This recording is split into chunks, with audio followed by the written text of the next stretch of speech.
আচ্ছা, যে পুজো নিয়ে মানুষের প্রত্যেক বছর প্রশ্ন থাকতো এই বছরে কি থিম হচ্ছে, সেইটা বাদ দিয়ে এই বছরের যে প্রশ্নটা মানুষের পাল্টে গেছে, পুজোটা আদৌ হচ্ছে তো? থেকে বড় কথা যেটা প্রত্যেক বছর আমরা দেখে আসি যে খুঁটি পুজো হয়ে থাকে কিন্তু আমাদের শ্রীভূমি স্পোর্টিং ক্লাবের কিন্তু রথের দিনকে। তো আদৌ খুঁটি পুজোটা সেই আড়ম্বর থাকবে কি না, বা আড়ম্বর থাকলেও এবছর থিমের পুজো হবে কি না, প্রতিমা শিল্পীকে সবটাই জানাবো তোমাদের। দেখতে থাকো ভিডিওটা, আশা করি ভালো লাগবে। বন্ধুরা, এই মুহূর্তে কিন্তু দাঁড়িয়ে আছি, দেখতে পাচ্ছ শ্রীভূমি স্পোর্টিং ক্লাবের সামনে। এবছরে সেই আড়ম্বরটা নেই, বাট আশা করি আন্তরিকতার সাথে পুজোটা হবে। দেখতে পাচ্ছ প্রত্যেক বছরের মতো এখানে এরকম একটা ব্যানার লাগানো হয়েছে, লেখাই আছে দেখতে পাচ্ছ বৃহস্পতিবার, মানে আর একটা দিন পর, আজ 15 তারিখ, 16ই জুলাই 2026, 12:30টার সময় খুঁটি পুজো হবে আর পূর্ণ রথযাত্রার দিনকে হবে। দেখতে পাচ্ছ খুব সুন্দর করে কিন্তু 54তম বছরের কিন্তু পোস্টারটা ডিজাইন করা হয়েছে। আর এখানে একটা মিটিংয়ের ব্যাপার আছে। আর তোমাদের একটা জিনিসটা দেখাই, প্রিপারেশনটা দেখতে পাচ্ছ, এখানে কিন্তু বক্স কিন্তু নামানো হচ্ছে।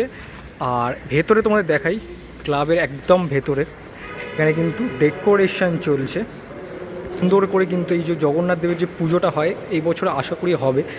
আর দেখো কতটা সুন্দর দেখো লাগছে এই যে আলপনার অংশটা। আর এখানে দেখতে পাচ্ছ খুব সুন্দর একটা ডিজিটালি কিন্তু পোস্টার কিন্তু দেওয়া হয়েছে। সেই রকমের আড়ম্বর নেই, বাট আশা করি আন্তরিকতার সাথে এই বছরে পুজোটা হবে, আমরা দেখতে পাবো। বন্ধুরা, যেমনটা আমরা জানি শ্রীভূমি স্পোর্টিং ক্লাবের কিন্তু থিম রিভিল হয় তাদের খুঁটি পুজোর দিনকেই। তো কাল যেহেতু রথযাত্রা, তাদের খুঁটি পুজো আছে 12:30টা নাগাদ। তো আর কিছুক্ষণের অপেক্ষা, তো সেই মুহূর্তেই আশা করি এবছরে যদি থিম হয়ে থাকে বা যদি মানে যেরকম মানে ছিমছাম প্যান্ডেল আমরা দেখে থাকি সাধারণ পুজোগুলোতে সার্বজনীন, তো সেই রকম প্যান্ডেল হচ্ছে বা বড়সড় থিমের প্যান্ডেল হচ্ছে কি না, তো সেই হিসেবে জানা যাবে কালকে। তো সেই হিসেবেই জানা যাবে যে কীভাবে তাদের পরিকল্পনা আছে প্যান্ডেলটিকে নিয়ে। তো আর কিছুক্ষণের অপেক্ষা, তো আর কিছুক্ষণের মধ্যেই আমরা সবাই জানতে পারবো যে এবছরে শ্রীভূমি স্পোর্টিং ক্লাবের প্যান্ডেল অর্থাৎ থিম কি হতে চলেছে। দেখো, এই হচ্ছে পুজোর যে মণ্ডপ, সেই মণ্ডপ কিন্তু কোনো আড়ম্বর দেখতে পাচ্ছি না আমরা, যেটা গত কয়েক বছর ধরে হতো। সেই আড়ম্বর হয়তো এবছর হবে না, বাট আশা করি পাড়ার সমস্ত সদস্যরা মিলে কিন্তু খুব সুন্দর করেই এবছরে উপস্থাপনাটা করবে। বন্ধুরা, শ্রীভূমি স্পোর্টিং ক্লাবে যেরকম কিন্তু প্রত্যেক বছর প্যান্ডেলের চমক থাকে অর্থাৎ থিমের চমক থাকে, সেই থিমের সাথে কিন্তু সামঞ্জস্য রেখে প্রতিমাতেও চমক থাকে।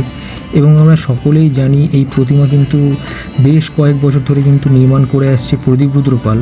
তো তোমাদের জানিয়ে রাখি, খুব সম্ভবত, খুব যদি ভুল না আমি বলে থাকি, এবছরে হয়তো প্রদীপ রুদ্র পাল এই প্রতিমাটি নির্মাণ করবে না।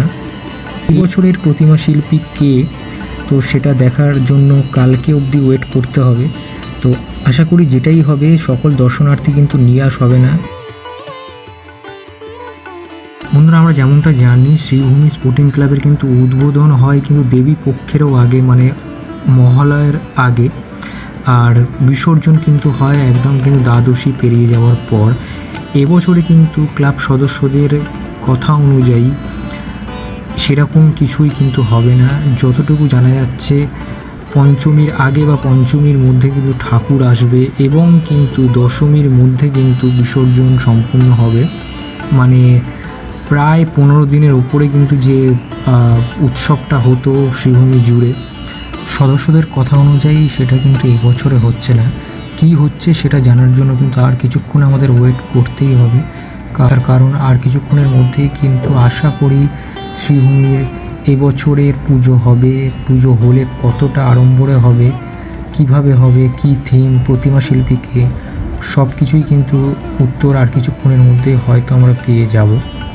এবছরের শ্রীভূমি পুজো নিয়ে তোমরা কে কী মতামত করতে চাও সেটাও অবশ্যই কমেন্ট সেকশনে জানিও। তো অবশ্যই আরেকটা নতুন কোনো ব্লগে খুব শীঘ্রই দেখা হবে। ততক্ষণ দেখতে থাকো ঠাকুর দেখার ব্লগ আর সাথে থাকো।